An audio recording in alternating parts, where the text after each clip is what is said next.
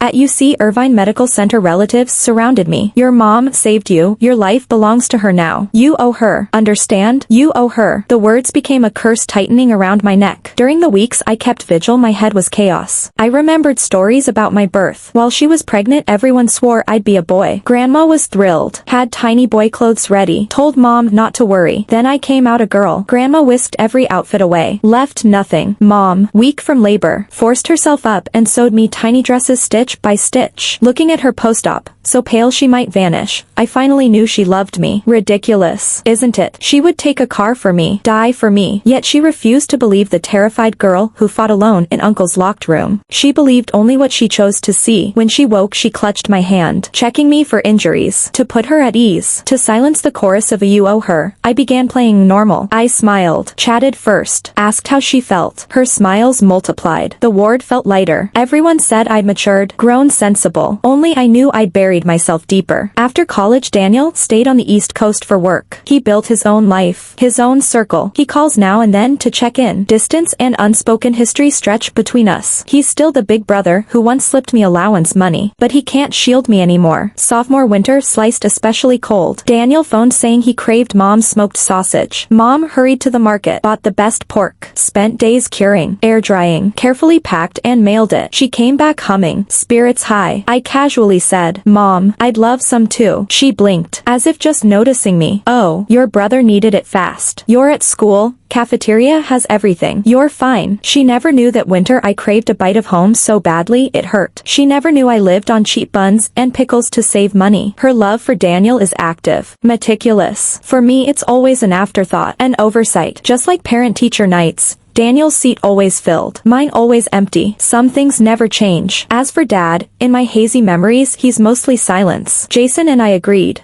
Tomorrow we file at the Los Angeles City Clerk's office. I drag myself home from work. The living room is oddly lively. Aunt's family is here, uncle too. Laid off years ago. He looks older, temples gray, yet that familiar, nauseating fake kindness still clings to his smile. Mom and aunt sit on the sofa, chatting and laughing. I change shoes and head for my room. Stop. Mom's irritated voice halts me. Vivian, are you blind? Your aunt and uncle are right here. Like a corpse. Won't even greet them. No manners at all. I inhale, forcing down the surge of nausea and irritation. Turn, pull a stiff smile. Aunt, uncle. Uncle's cloudy eyes crawl over me. The same chill slithers across my skin, like sticky bugs. At dinner, aunt clears her throat for her sermon. Vivian, dear, every marriage has squabbles. We watched Jason grow up. He's good at heart. Just slipped once. Men play around, close one eye and life moves on. You're young. Divorced women lose value. You know. Jason says it won't happen again. Push too far and everyone loses face. Dad, silent as ever, refills his glass, glancing sideways at me. Mom's expression softens. Agreement creeps into her eyes. Your aunt's right. Jason's waited downstairs these 2 days. Looks sincere. Life goes on, maybe. Slam. Keeps a mistress. And you call it a slip? Divorced women are trash. But cheating men are prizes? Aunt's face goes scarlet as if publicly slapped. She stabs a manicured finger at me. Ungrateful brat. I'm older. This advice is for your own good. Vivian. Mom barks. Mind your tone. She's your elder. Show respect. I stand so fast the chair scrapes. For my good. Or for Jason. For your precious face? Why not tell Jason to control himself? Why not tell Chloe to keep her hands off other people's husbands? Why must I swallow poison so those two can play house? Elders can warp truth? I spin toward the silent uncle, voice flaring with years of hate. Did you all forget what he did to me in that locked room? Such an elder. Does he deserve respect? Uncle's face drains. Mom's eyes widen. Shocked. Uneasy. Some wounds still bleed when reopened, but silence hurts worse. Aunt's well-preserved face cycles from red to green to white in spectacular fashion. Her finger at my nose trembles with rage. Shameless girl. Spouting such filth. I kindly advise you and you slander your elders? Is this how your parents raised you? I sneer. Kindly. A wolf in hen's clothing. What payoff did Jason give you to speak for him? Or is your own marriage so wretched you can't stand anyone else escaping? Words fail her. Her hand shakes harder. Uncle's gaze darts everywhere but me. Mom slams the table. Enough. Vivian, shut your mouth. How dare you speak to your elders like that? You've lost your mind. Apologize to your aunt and uncle right now. I turned my gaze to Mom. My eyes ice cold. Apologize. Why should I? Did I say anything wrong? Or do you, Mom, also think a daughter being groped by her uncle is nothing worth mentioning? Do you also believe a daughter should swallow the betrayal of her husband and stay in a rotten marriage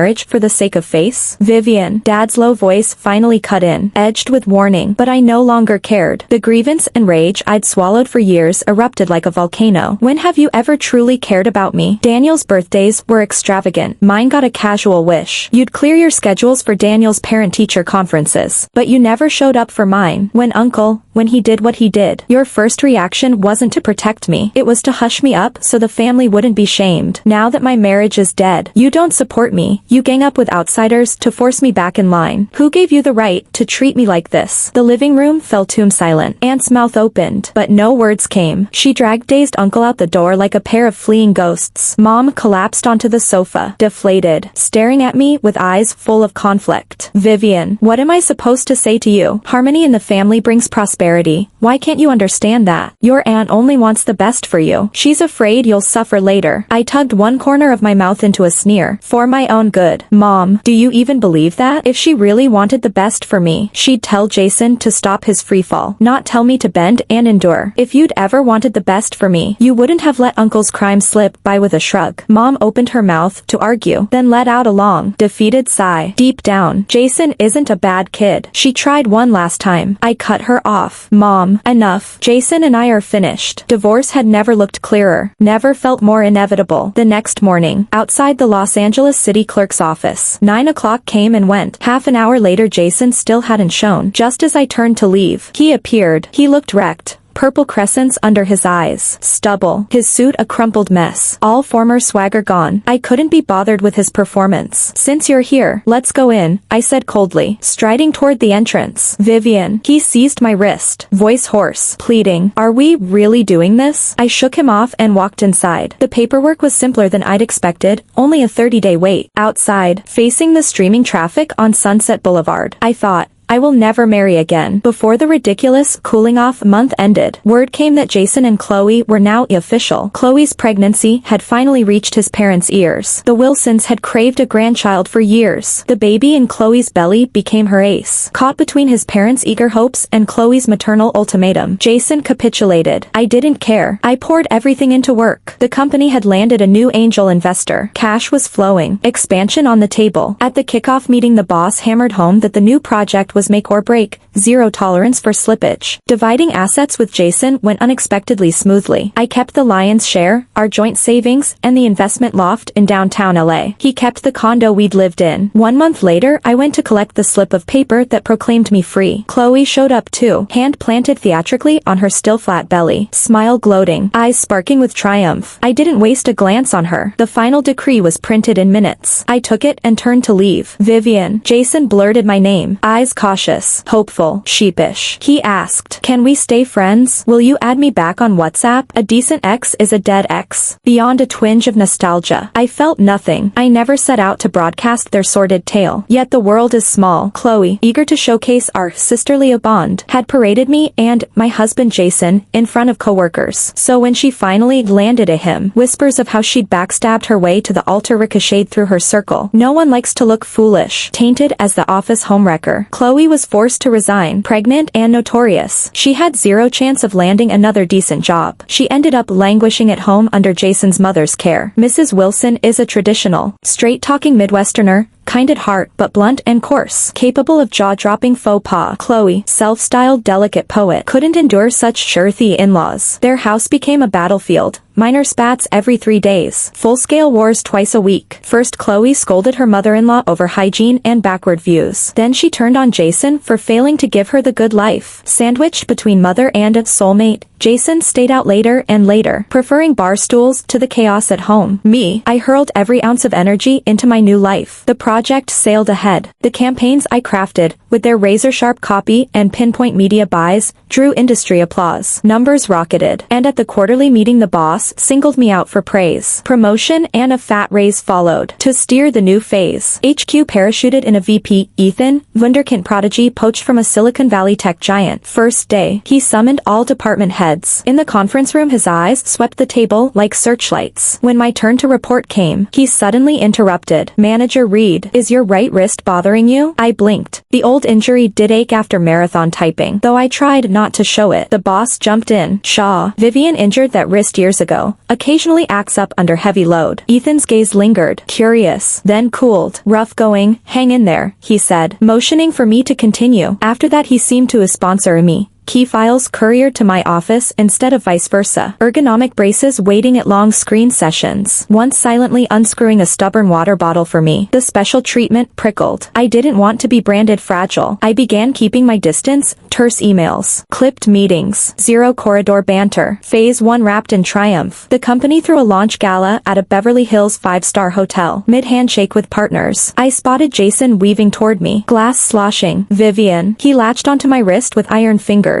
We need to talk, please. I know I messed up. Let go. I snapped. Never, just one more chance. His handsome face was wrecked with remorse. A cool male voice cut in. Sir, take your hand off her. Ethan stepped forward. Jason squinted, tightened his grip, and snarled. Who are you? This is between Vivian and me. I won't ask again. Jason yanked, trying to drag me into his chest. I yelped at the stab of pain. In a flash, Ethan seized Jason's wrist and twisted. Jason squealed, releasing me. Then Ethan's fist connected. Jason staggered, blood beading at his lip. Snarling, Jason lunged. The two crashed together in a flailing heap. Shocked guests scattered. Security poured in and hauled them apart. Ethan had a split lip but eyes like steel. Jason's nose looked crooked. Shirt torn. Pride in tatters. After the obligatory hospital run, Ethan's wound needed a single stitch. Jason required x-rays for a suspected fracture. I sat on a corridor bench, waiting for the officer's statement. Ethan walked out and lowered himself beside me. Sorry you got dragged into this," I murmured. "Not your fault," he said. Chloe bustled in, belly now rounding her dress, shooting me a dagger glare before hurrying to Jason's side. Jason, gauze strip across his nose, ignored me, clutching Chloe's arm like a life raft. "Let's go." Chloe shot me one last resentful glare before Jason half-dragged, half-pulled her away. By the time the police finished taking my statement, it was deep into the night. Ethan drove me home in silence. A few days later, I walked into Ethan's office on my own initiative. "Shaw, thank you for that night." He set down his fountain pen and looked up, his gaze as calm as ever. "No need to thank me." I drew a slow breath and decided to stop circling the point. "Do you like me?" The air seemed to freeze for a beat. Ethan's eyes didn't flicker. He met my stare without flinching. "Yes, I admit." My heart skipped half a step, but reason regained control almost immediately. "I'm sorry, Shaw. I truly appreciate your concern and everything you've done, but I can't accept." He lifted an eyebrow slightly, not surprised, only waiting quietly for what would come next. "I don't want to be treated specially because of my hand, or any other external factor. Besides, I just ended a marriage. I have zero expectations about relationships right now, so don't waste your time on me." Ethan was silent for a few seconds. "I understand. Professionally, I still admire your competence. Personally, I'll keep my distance." He kept his word. After that, Ethan gradually faded out of my life. Work handoffs stayed efficient and precise, but the thoughtful little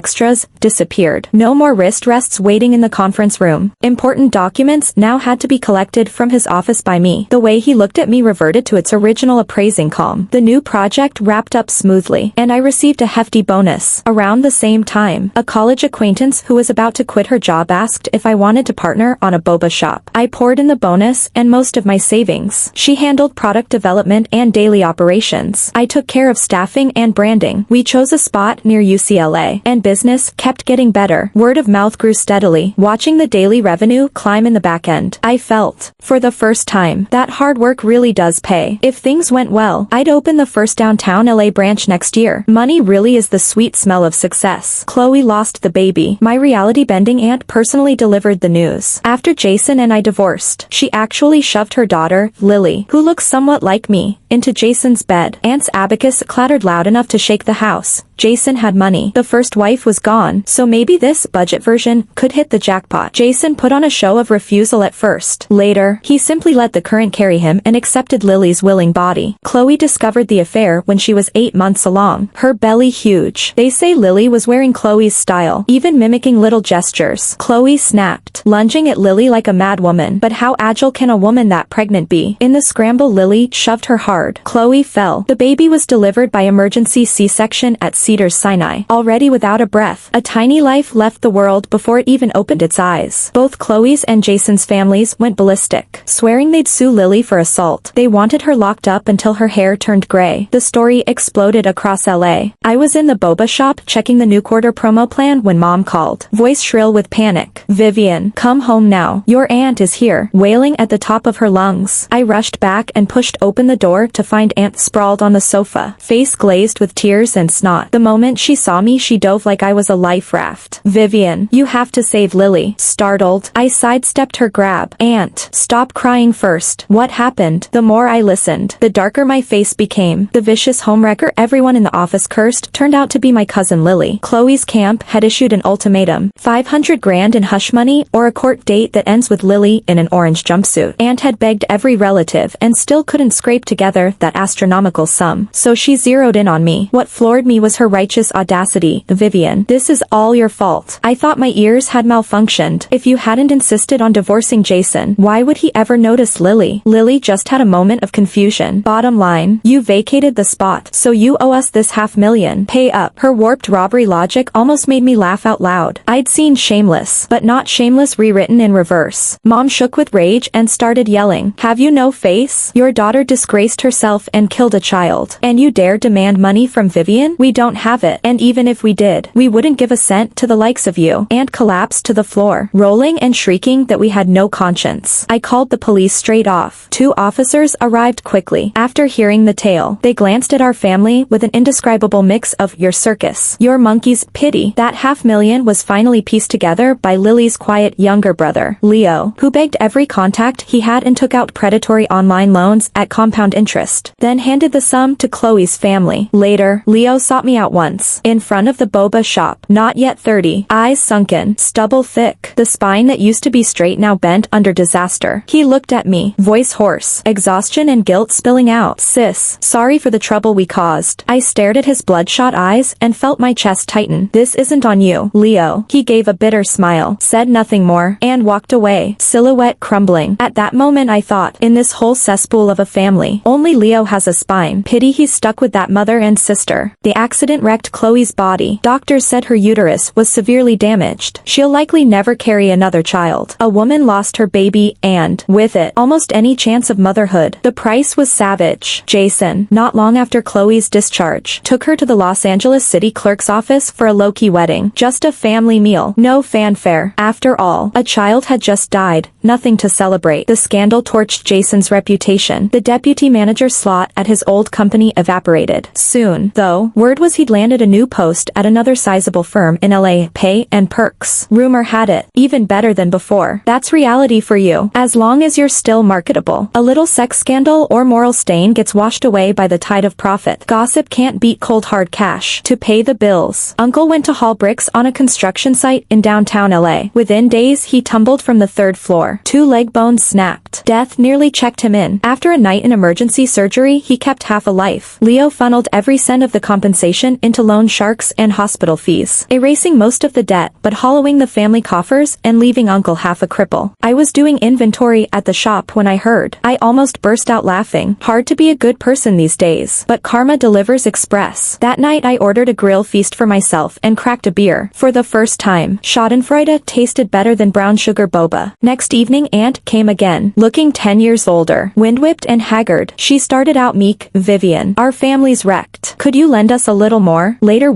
I cut her off. Every dollar is sunk in the business. I don't have a cent on me. Truth was, cash flow existed, but I wouldn't give them a dime. Even charity felt filthy when it touched them. Some might call me cold. If the patient were anyone else, I might have tossed a symbolic bill, but that man was Uncle. No mercy, no pity, no help. Aunt's face twisted. You ungrateful wretch. We cared for you when you were small, and now that you're rich you turn your back? Say whatever you like. I stared at her. I'm done cleaning up your messes. She stormed out, slamming the door so hard the walls shook. I didn't even flinch. The air finally smelled clean. Mom diced vegetables in the kitchen, sighing and frowning. Vivian, maybe give your aunt a token amount. Save face, so people won't say we're heartless. No money, I answered evenly. Let her gossip. If she's capable, she can summon the whole world to condemn me. Reputation matters to others. To me it's background noise. Later facts proved I lost nothing. Clients still came. Favor seekers still circled. The chatter was just seasoning for someone else's coffee. Worth pennies and unable to scratch my skin. When Daniel heard the family chaos and wanted to fly back from New York, I stopped him. After the divorce, no sermon, family or otherwise, could make me date or marry again. I even began to suspect love might be one of life's biggest scams. I don't need to please anyone except myself. Money, career, a new handbag and lipstick every month. Fresh experiences, those give more security than any vow. Neon nightlife or a quiet cup of boba alone either suits me. From now on I live only for myself. I won't bend a single step for anyone else's expectations. Thanks for listening to today's story. If you liked it, please give it a thumbs up and share with friends. We look forward to reading your thoughts in the comments, so feel free to share your views. And don't forget to subscribe for more gripping tales. See you next time.